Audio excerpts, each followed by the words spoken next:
And verse number 8. So recite the prayers first. And you can recite it with me, please. It will be nice. Om Namo Bhagavate Vasudevaya.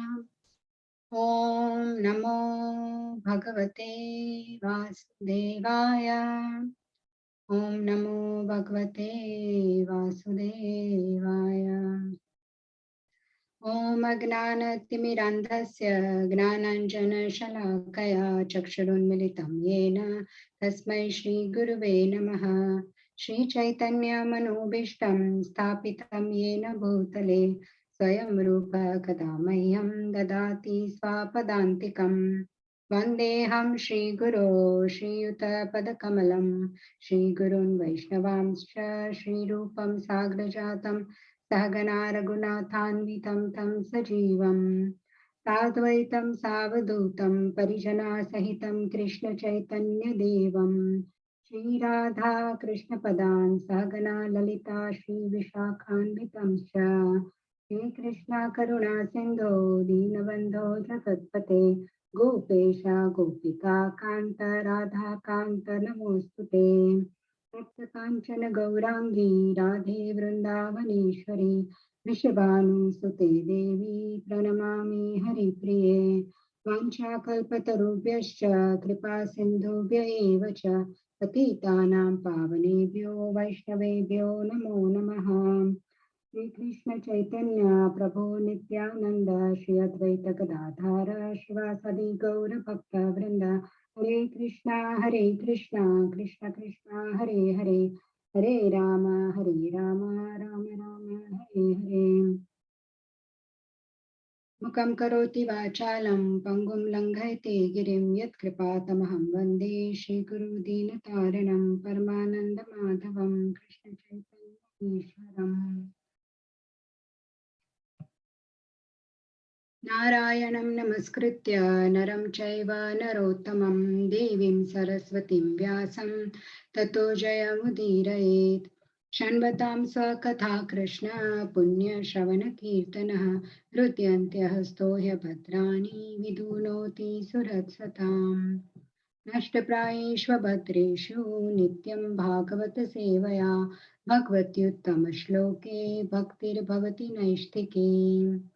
कथां प्रसङ्गान् मम वीर्यसंविदो भवन्तिरुत्कर्णरसायनः कथा तज्जोषनादाश्वपवर्गवर्त्मनि श्रद्धारतिर्भक्तिरनुक्रमिष्यति। So today's verse is verse number 8. Dharmah swanushthitah pumsam vishvaksena kathasu yah नोत्पादयति रतिं शम एव हि केवलम।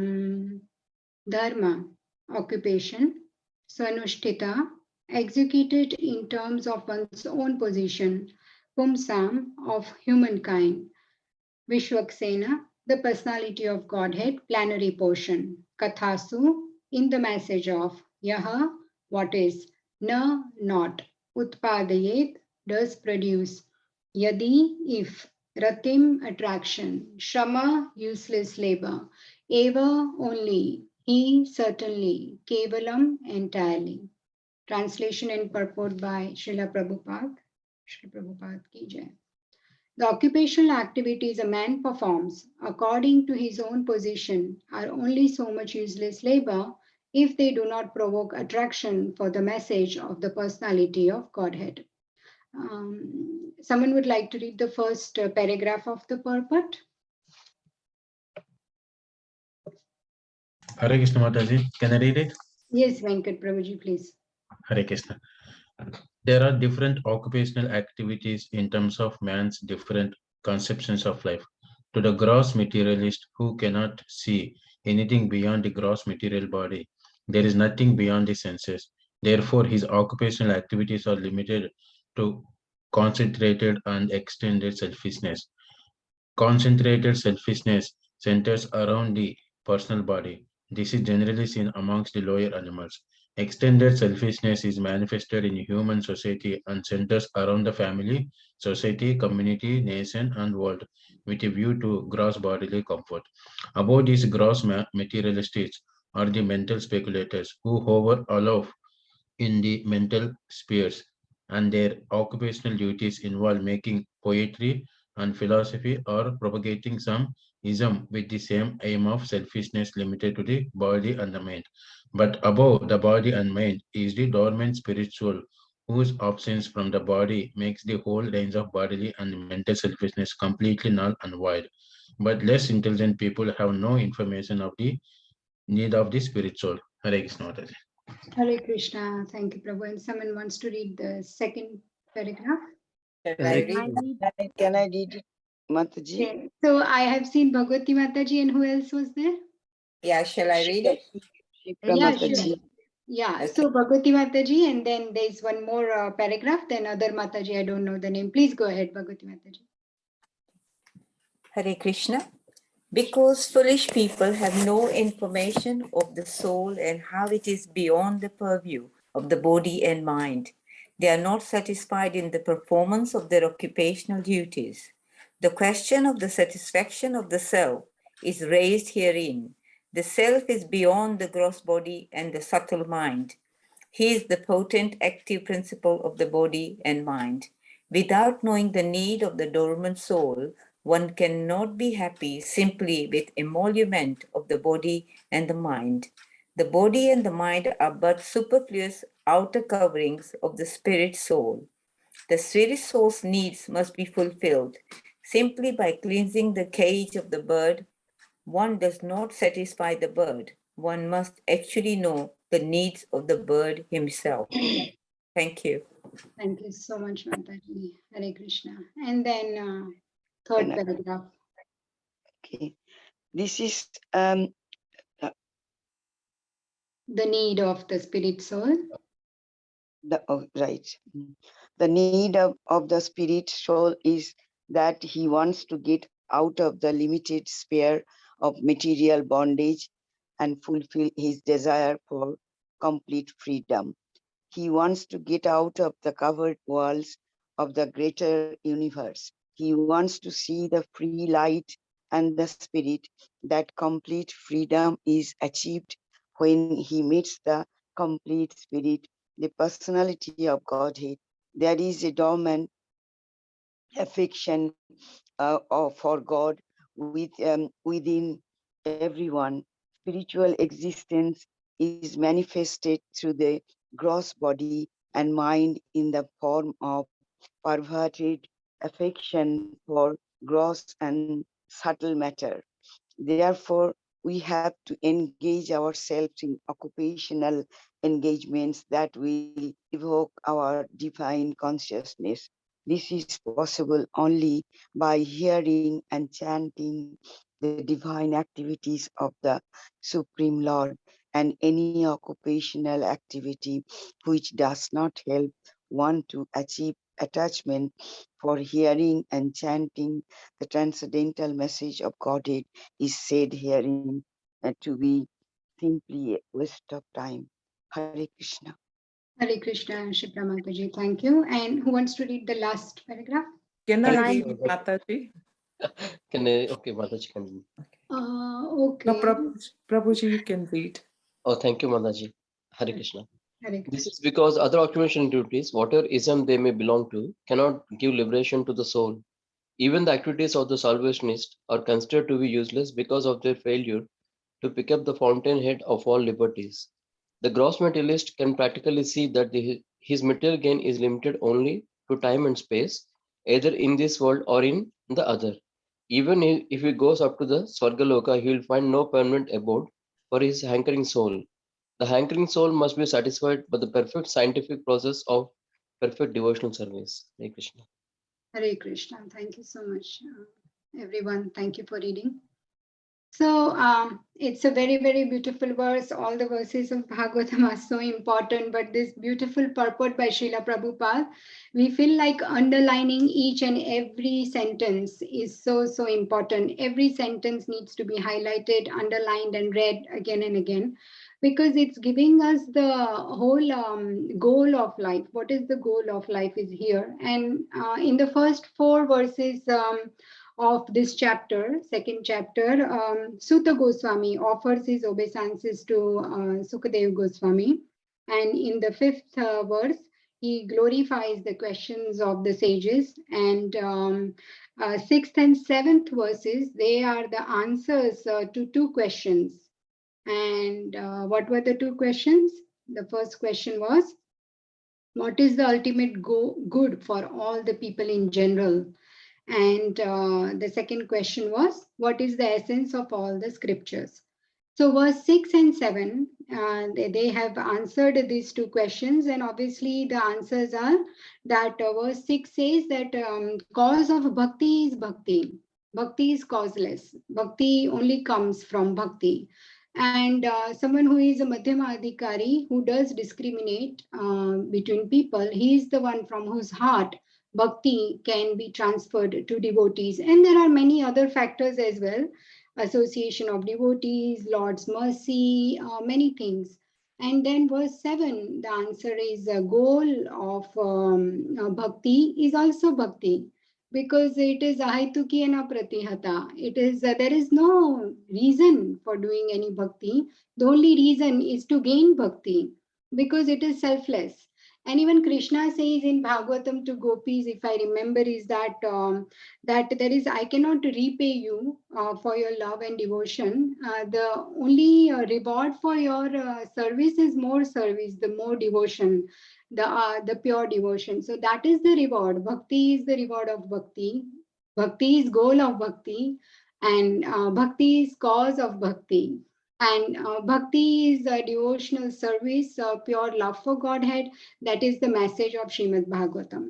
Now coming to this 8th verse, from verse 8 till verse 29, Sutta Goswami will elaborate the process of bhakti.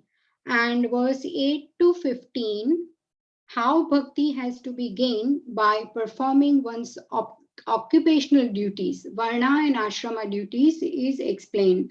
So in this verse, we can see that dharma svanushtita pumsam, the first line, what it means, that occupation duty which is performed as one's own position.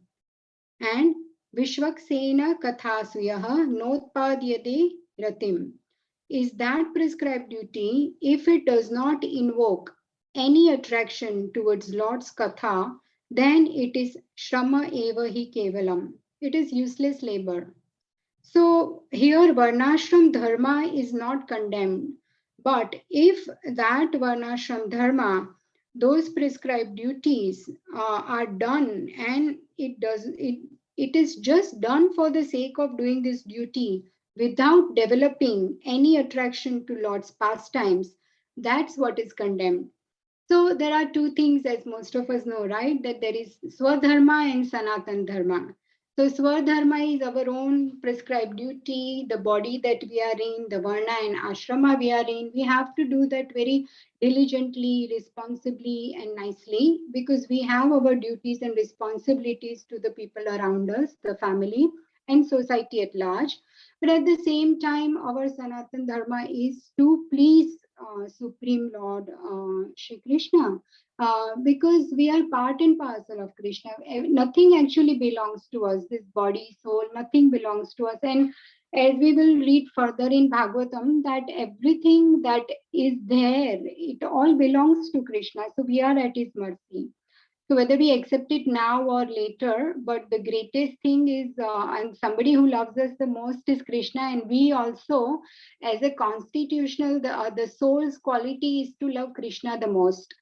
The relatives and people around us, they are all here, yeah, right, but for this lifetime. But Krishna is all lifetimes, for eternity.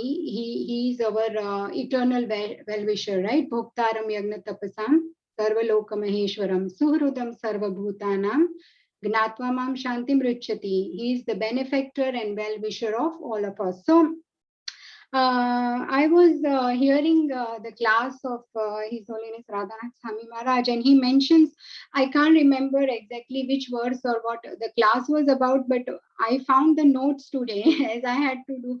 And I looked at the notes, and it says on it this, the verse 1.2.8, and the note says Maharaj name. So I don't know in what reference and when I had prepared it, but I thought this is real blessing because I was real short of time to, and even after 6:30, I prepared these slides today. So please do forgive my mistake. So he says in his lecture that whatever occupation or duty, if it leads to realization that the eternal soul is part of Krishna, and the natural function of the soul is to develop an eagerness to taste, to hear the glories of Supreme Lord, to chant his glories, and to be the servant of the Lord, right? Jivera Swarupa Hoy Krishnera Nityadas. That is our original identity. As everyone knows, we've heard that so many times here, heard from senior devotees, that beautiful verse. So any work we do, if that does not culminate in this realization of this verse, then it is considered to be simply a waste of time, really. So how is this possible? He says that in this world to always engage in yoga or religion. So we all know, we just studied Bhagavad-Gita on this forum, Chad plus, right? Chad chapter a day. What is yoga? It is linking with the Supreme Lord. Whether we link with the Lord through karma, then with activities, then it is karma yoga. If we link with the Lord through knowledge of Sankhya yoga, verse 2.11 to 13, second chapter, then that is Gnana yoga by the Sankhya analysis. And if we connect with the Lord through meditation, it is dhyana or ashtanga. But if we connect with love, then that is bhakti yoga, love, devotion, right? And this bhakti yoga has all the other things included in it, because if we love Lord, then we know Srila Prabhupada says that bhakti he translates in English as devotional service. He never says bhakti as just devotion. He puts so much stress on service. There is action there, right? Service. We all, so many of us are involved. We go to temple, any little service that we can do in any capacity that pleases the Lord. So activity is there. When we really want to know Krishna, the knowledge will come. And we know in 10.10 Bhagavad Gita, Dadami Buddhi Yogam Tam verse, right? That is a bhakti verse. Krishna says that if you love me, then I will give the intelligence and knowledge about me. Because if we want to hear about his pastimes. So actually the bhakti starts, the first activities with Shravanam, hearing.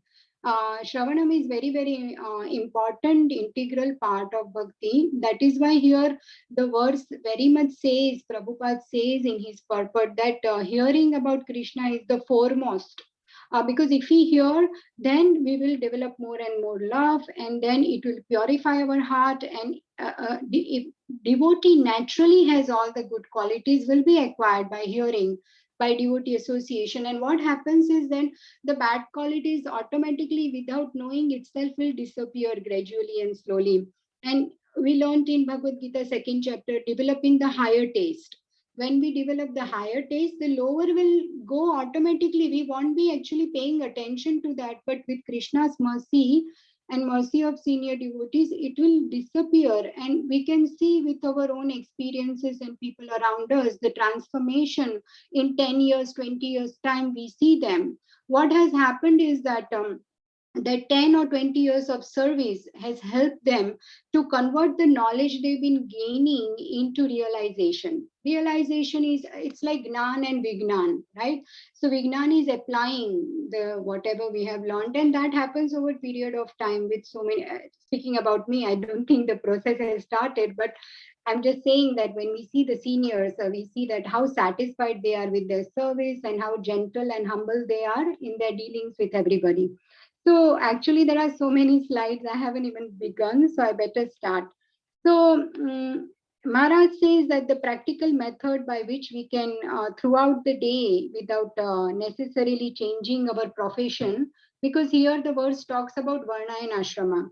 So we don't need to change our profession, but as we go about with our daily duties, if we connect with the Lord, if we link with the Lord, like how this is a Zoom link, all of you have clicked that link and we have all come together on this platform. So now we are linked. How many people, whoever is here today, 39, we are all linked together on this one link. So like that, if we link our consciousness with Krishna, then that is Bhakti Yoga. So that's what we need to do without having to give up our occupation, our daily duties. And he gives the example of Arjuna in Bhagavad-Gita that Arjuna is very curious to know that he asks Krishna that my responsibility to society as a Kshatriya and as a soldier is that in this battle there are so many souls, including, all the relatives and grandfather and teachers he mentions. And then he says, my beloved brother and cousins are here. And would it not be better for me to renounce? Right? He asks in chapter 3 in the beginning, and he asks even in chapter 5 that Krishna, shall I renounce or shall I do my duty? So, because you are saying that knowledge is higher than duty, and then he says that better that I don't fight. If I don't fight, then I will not accrue any karma, sinful reaction. But Krishna says, no, that is an escape. You have to do your duty, but combine your duty with your dharma to satisfy Krishna. Then that activity will not bring any reactions.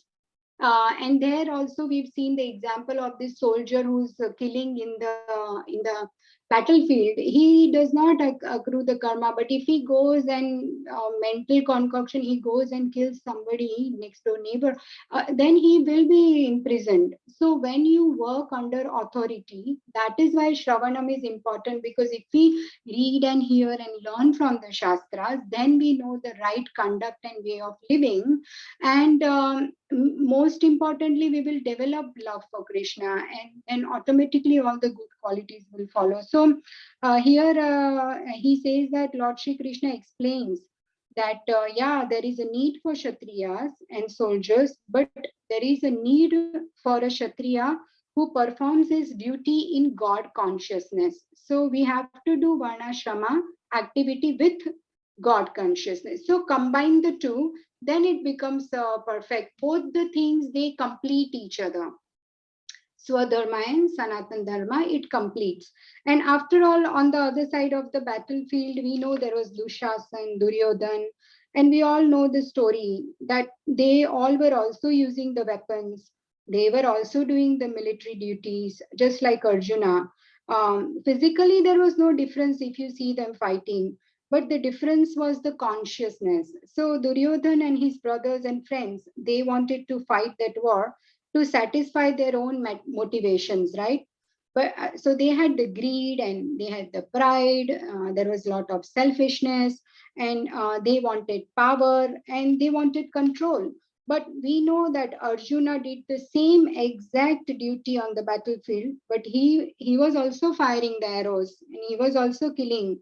He was also riding on a chariot, and he was organizing military phalanx. Everything was same, but the difference was the motive, the consciousness. He was fighting on the side of Dharma with Krishna, aligning with the scriptures and following the will of the Lord. So that is the major difference. So he was doing his duty in devotion to Krishna. So, and in harmony with the will of the Lord. So, whatever is our ashrama or varna, we have to perform that activity in the spirit of devotion, in the spirit of humility, and in the spirit of seva. And that is the yoga. And that's how we will not incur any bondage. Moving forward, there is so many things here that today, because this verse is so beautiful and the purport, there are so many things that we can discuss.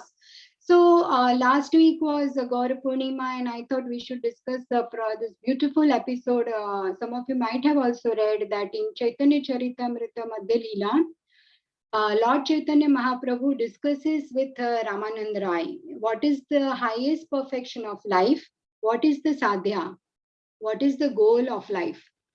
And so Ramananda Rai is very, very knowledgeable, very intellectual, and he is giving several things he starts with. So every time Chaitanya Mahaprabhu, when he explains something, if Chaitanya Mahaprabhu says that Eho Bahya, then it means this is external, means it is not, it's kind of rejected. No, this is not what I'm looking for. So every time he says Eho Bahya, but when he says Eho Haya, means yes, now it is making sense. You are on the right track. This is good. And then at the end, he says Eho Uttama. That means this is very good. This is the sadhya. So let's see. I couldn't put everything on the slide, but when you go, it's you would have got your copy of Chaitanya Charitamrita, as the book distribution is so going on nicely. And you can read up. These verses are from 57 to 116. And the first thing that Ramananda Rai says is that he says that a person should be doing Swa Dharma Acharan. What it means? To execute the prescribed duties as per your Varna and Ashrama. He says this. And then Lord Chaitanya Mahaprabhu says, no, this is external. Give me more. Why he says this? Because Varnashrama is not transcendental, but it refers to the three modes of material nature. So still, this is not a pure thing. So he says, Eho Bahya. Then secondly, Ramananda Rai says that Krishna Kamarpana means offering the results of our activities to Krishna. Like, you know, in Bhagavad-Gita 9.27, there is a verse, Yat karosi yad asnasi, yad juhosi dadasi yat. Yeah. So he says, offer your activities to Krishna. And Lord Chaitanya Mahaprabhu again says, Eho Bahya, because although one recognizes Krishna at this point, his activities are still on material platform. So no. Then the third thing he says is Swadharma Tyaga. Here he says that Swadharma Tyaga. So one should renounce one's occupational duties. Means give up your duty. Whatever is your occupational duty, give up. And here Chaitanya Mahaprabhu says, Eho Bahya. Without spiritual knowledge, if you just simply detach from your material duties or material activity, then that is also still material, right? Because internally you have not purified. So without purification, you can't give up your duty. So, Eho Bahya. Then he mentions Gnana Mishra Bhakti. What it means is that doing devotional service mixed with empiric knowledge, that is mixed with mental speculation. You know, along with that, you are also speculating many other things like Brahman, wanting to know more about. So it might be also impersonal philosophy. So Gnan Mishra Bhakti also, that is not pure. So he says Eho Bahya. Then from the fifth point, he says Eho Haya, and that is Gnana Shunya Bhakti. And that means pure devotional service without any speculative knowledge.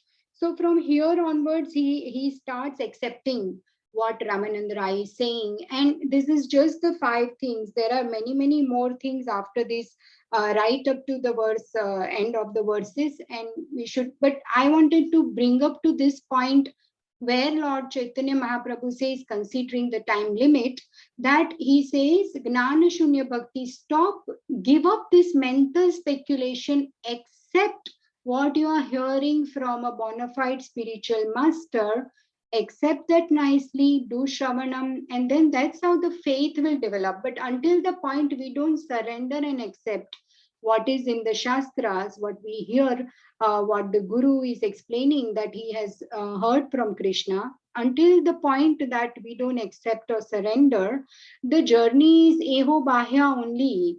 So that is how, and then he also mentions here this beautiful verse that is in complete connection to this. I've taken it from 10th canto, and Lord Brahma recommends surrender over philosophical discussion.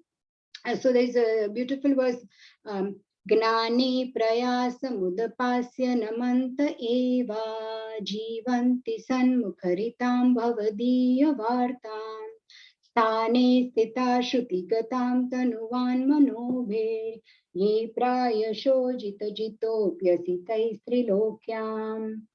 And the translation is, those who even while remaining situated in their established social positions throw away the process of speculative knowledge and with their body, words and mind offer all respects to descriptions of your personality and activities, dedicating their lives to these narrations, which are vibrated by you personally and by your pure devotees, certainly conquer your lordship, although you are otherwise conquerable by anyone within the three worlds.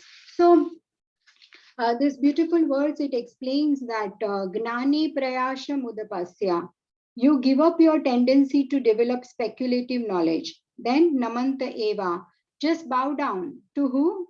Jivanti sanmukharitam bhavadiya vartam. So you bow down in front of a devotee who is speaking Krishna Katha by giving up your speculative tendencies and hear about Krishna. And sthane sthita, this is very important, connected to our verse today's, that one can be situated in his occupational duty. And in that way, in the Varna and Ashrama system, following their Swadharma, situated in their occupational duty, they can perform this hearing from a spiritual master in a very surrendered mood. So here again, we can see that Lord Chaitanya Mahaprabhu, what he was saying to Ramananda Rai is bringing that proposal, same proposal here, Sthane Sthita, being in Varnashram was not rejected by Chaitanya Mahaprabhu, or it is also same thing here said by Sutta Goswami, that the first proposal, from those other proposals that we saw in the previous slide, he says that I accept this varnashram if that is accompanied by surrender to and accompanied by hearing from a devotee. If Shravanam is there daily basis along with our occupational duty in a surrendered mood, then that is the right way to go for all the grihasthas, for those who have prescribed duties to do. So sthani sthita shruti gatam tanuvan manobhir. It means one has to have open ears to what devotees are saying with tanu, vak, manobhi. With one's body, words, mind and activities, we should dedicate our life to the hearing process. Body means hear with open ears. Use the body, use the ears. Then mind, it means you have to think about what you heard. Mananam, right? Shravanam, Kirtanam, Mananam is very important. And to act according to what we have heard. And the words are one has to speak what he heard from the bona fide sources. So it is very nice if we go and discuss or tell somebody what we heard. That will be excellent, because then it will help us to remember better. We will have to articulate it in our own words. It will help us to again meditate on it, go and tell somebody that this is what I heard today. So words are very important. And if one gives up his own personal endeavor to figure out what is good and bad, speculation. If we just give up this, that on my own, I will try to figure out, no, instead surrender to a devotee and agree with that devotee whatever they are saying, hear to what he's saying, and then that's how the process begins. So and that's how Lord Chaitanya Mahaprabhu says here, right? Aho haya, right? Here he says that this is all right. Till then he says it's all external. Until you come to this point of giving up speculative knowledge and doing your duty with Shravanam and surrender, until that point, everything is just Shrama eva hi kevalam. So Varnashram itself is not bad, but only sticking to one's duty without developing affection for Krishna's message, that is bad. That is Shrama eva hi kevalam. So Lord Chaitanya Mahaprabhu proved it, and even Sutta Goswami is saying it in this verse that and also there is a verse, I don't know whether I put it here, but there is one verse in the 5th chapter of this canto, and that verse says that without bhakti, any other process is shunya. It is useless, it's not appreciated if it does not have bhakti. So, Naishkarmya, right? Here it says that Naishkarmyam Achyuta Bhava Varjitam. Varjit means what? The any work that does not, it is devoid of love for Krishna. So, anyone wants to read the translation here? Lack of time, I won't read the verse. Was it Mohini Mataji wanted to read earlier? Yes, I did, Mataji. Shall I read it? Yeah, Okay. please. Hare Krishna. Knowledge of the self-realization, even though free from all material affinity, does not look well if devoid of occupation, conception of the infallible God. What then is the use of fruitive activities, which are naturally painful from the very beginning and transient by nature, if they are not utilized for the devotional service of the Lord? Thank you. Hare Krishna. Hare Krishna, Mataji. Thank you. Yeah, so it is saying the same message here. And even here, this is from Uddhav Gita. I taken the verse. This verse is spoken by Lord Krishna himself. Tavat karmani kurvita na nirvidyeta yavata mat katha shravana dauva shraddha yavanna jayate. As long as one is not satiated by fruitive activity and has not awakened his taste for devotional service, by Shravanam Kirtanam Vishnu, one has to act according to the regulative principles of the Vedic injunction. So, what it means here is that one has to perform all occupational duties and rituals till he develops the taste for hearing Krishna Katha.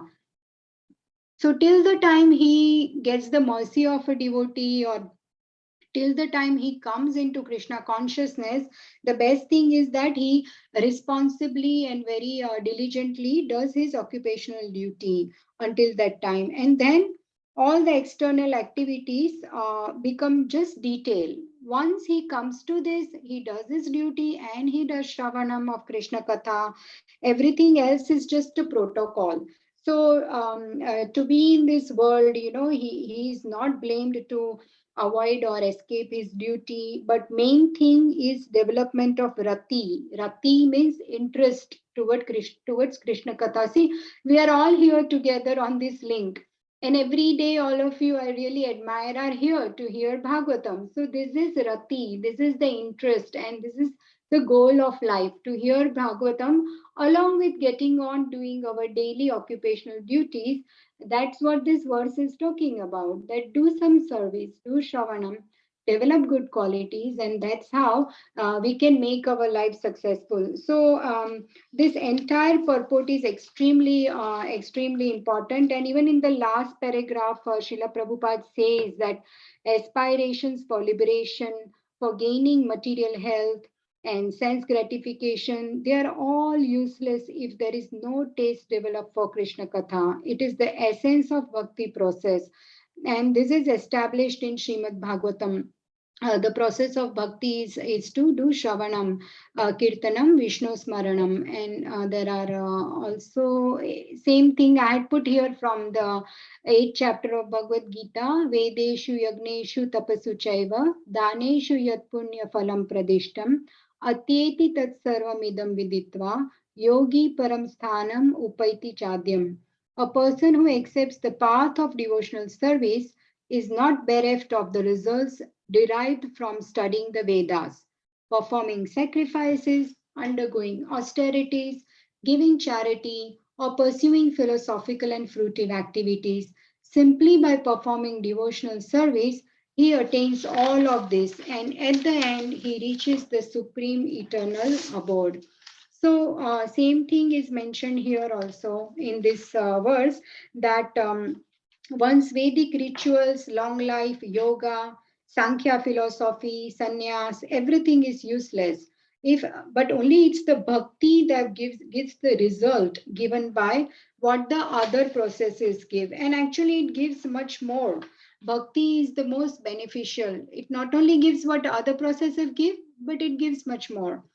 And also, I was, the same lecture that I was hearing, Maharaj had mentioned this beautiful bhajan also there, that by Govindas Kaviraj, there is a nice bhajan that Bhajahu man Shri Nanda Nandana Abhay Charanar Vindare दुर्लभ मानव जन्म सत्संगी तारो हे भव सिंधुरे. So here Govindas Kaviraj says, I've just put the first shloka here, and the translation is that, O mind, just worship the lotus feet of the son of Nanda, which makes one fearless. Having obtained the rare human birth, cross over this ocean of worldly existence through the association of saintly persons. So, just as the water drop appears on a lotus leaf, it just appears for one moment, right? Because then it just slides down. Next moment, it slips away. That is the nature of all our attachments in this world. And going further in this bhajan, also, he says that he explains through this bhajan that I am an old man, and throughout my life, I just spent trying to on the wealth and spent doing all the important the time that I had after my family, trying to gain the whether it is prestige or position, trying to gain physical health. All of this I did, and the time has just slipped away like that. And I sacrificed my life to serve the family, and that's all okay. But in my heart, I have this real pain and frustration. I have the anxiety and fear now that I have reached this time to leave the world, that out of all of this, what I did not do is the most important thing. And you know how this just very, very precious moments of life, they just slip away into the ocean of birth and death. And how he has wasted his life, he thinks that what are the returns I got for the investment of my human energy. He says that one should do Bhajahu Haripada Niti Re. Therefore, worshipping Hari, Lord Hari, Supreme Lord, is what one should make him the subject of their life, the goal and purpose of everything that we have. And that is the protection of human existence. If we can use it to purify and finally reach the goal, go back to Godhead and purify. And that's how this human birth should be used. And I had this very, very important verse. I had also heard in Sutapa Prabhuji's class, he had mentioned that this verse is mentioned twice. Once in Bhagavatam, this is spoken by Krishna to the Vedic Brahmanas' wives and also to the gopis. It is Shravanat Darshanat Dhyanan Mai Bhavonukirtanat na tatha sannikarshena pratiyata tato gruhan.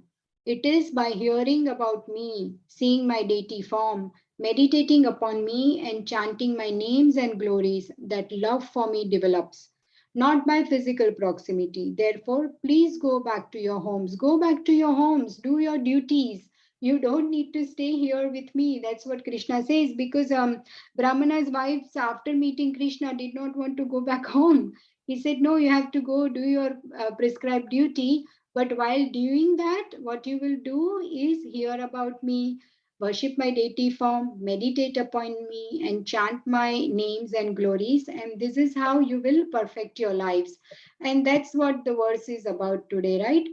Dharma svanushtita pumsam vishvaksena kathasuyah notpadayed yadiratim shrama eva hi kevalam. The occupational activities a man performs according to his own position are only so much useless labor if they do not provoke attraction for the message of the personality of Godhead.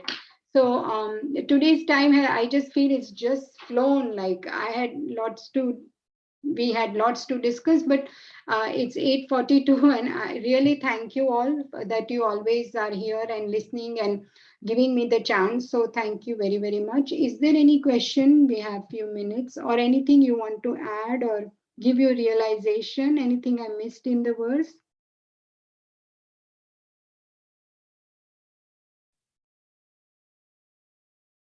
Is the verse is very beautiful today. Is it all clear? Is there any confusion or anything you want to add?